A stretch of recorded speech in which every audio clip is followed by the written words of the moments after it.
එතකොටම police නිලධාරියෝ දෙන්නෙක් එනවා කඩේට ඉස්සරහින් පේනවා. එක මුස්ලිම් ළමයෙක් අනිත් ළමයාට කියනවා ඒක පොලිස් කොත්තුවක් දාපන් පොලිස් කොත්තුවක් දාපන් කියලා කිව්වා.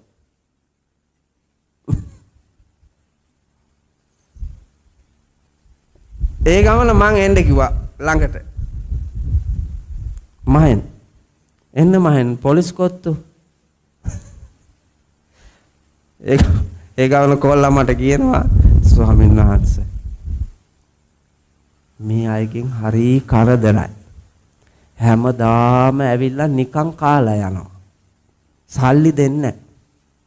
ඒ හින්දා අපි මිනිස්සු කොත්තු කාලා ඉතුරු කරන ඒවා තියෙනවානේ එව්වා ඔක්කොම එකතු කරලා හැන්දෑ වෙනකම් බේසමකට දාලා එකතු වෙන එව්වා අර තැටියට දාලා ගහලා වුන්ට දෙන්නේ කියලා.